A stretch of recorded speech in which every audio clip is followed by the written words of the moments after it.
Welcome back to Crisis Radio. This is Webster Griffin reporting from Washington, D.C. So now we're going to get our reports from the field, right? From the field. And this means starting now with Reverend Edward Pinkney in Benton Harbor, Michigan. He is now in the midst of a recall campaign to recall the, what can we say, the self-styled or the imposed so-called Mayor Hightower, who is an agent of Wall Street by way of the Whirlpool Corporation. So there's also an outrageous case of getting the Reverend an attempted frame-up going on. So please, Reverend, bring us up to date now. Lots of things happening, I'm sure. Most people would think that we're making this stuff up, but you just can't make it up. This stuff is so real. On Tuesday, I traveled to Lansing, the capital of Michigan, and filed a recall for the clerk. It broke the hearts of the people inside that courthouse. I have never known anybody the look on their face was so disturbing that I could not believe that they felt that terrible. It was amazing. It made the front page of our newspaper that the clerk, the county clerk, the one who filed the lawsuit against herself to stop the May 6th election, is now being recalled.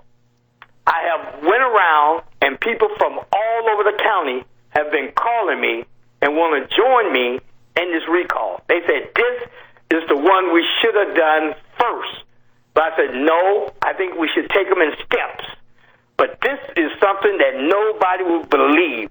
One of the reasons that we did, we told them for allowing, this is crucial, for allowing the sheriff department to come into the office and to remove the original Benton Harbor recall petition from the office without a warrant, subpoena, or judge order.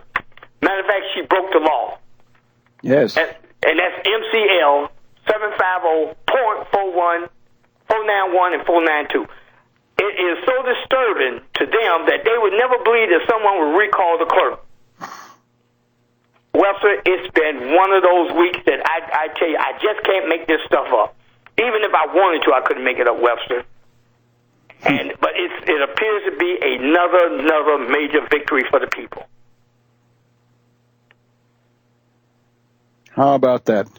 Wow. Well, I guess this is what happens when a private gang takes over the government and they think they can do whatever they want. They can run wild. They're above the law, right? They've got Governor Snyder and the emergency managing operation behind them, and they've got Whirlpool and all that money, and therefore they can trample everybody. And that is the mentality of the system itself here. And here's something else that people have to know this. They're claiming that they're going to get $23 million worth of military equipment for this small community of 9,000 people, a little less than 10,000. I was at the county board commission meeting on yesterday, and I went completely berserk. They had a big picture in the newspaper of this tank, the new tanks that they're getting. They was lined up. What would you need a tank for a city with less than 10,000 people to patrol this area? And then they had a picture of all of them in their riot gear.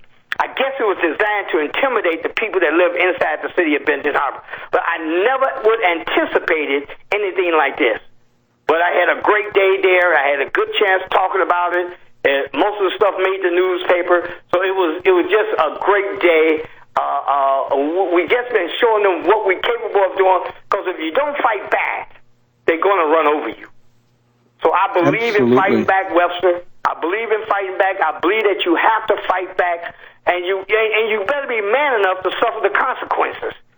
You see, that's the key thing. I'm willing to suffer the consequences for the people.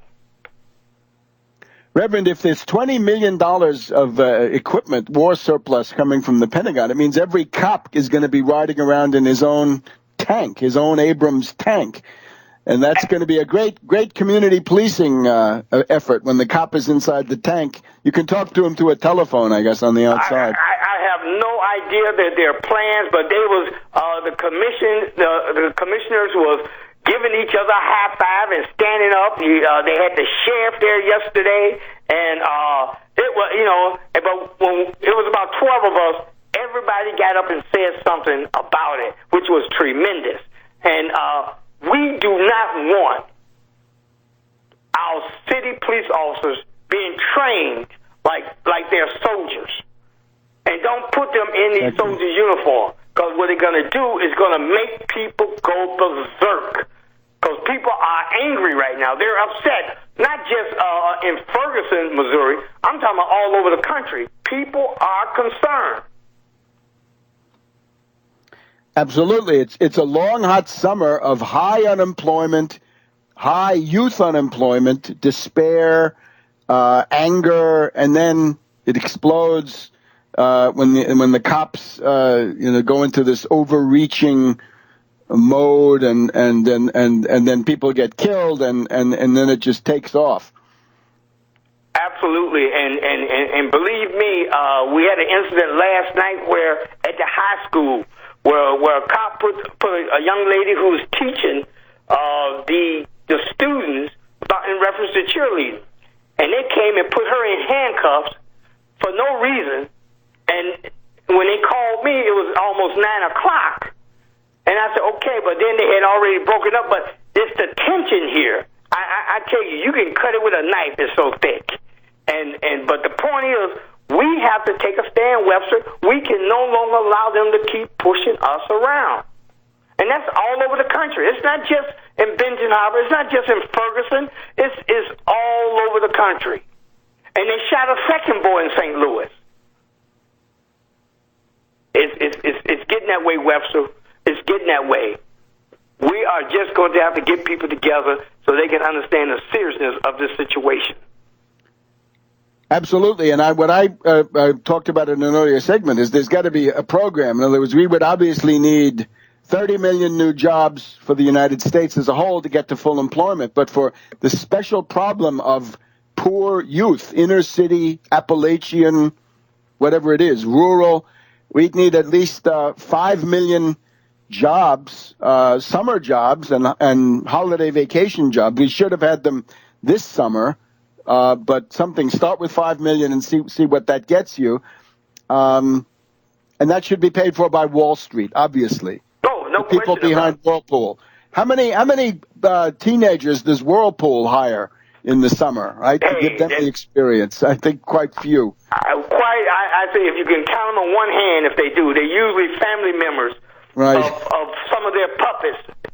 They just don't hire just people directly from the high school itself. They deal with okay, you're one of their puppets, you get your son hired or your daughter hired.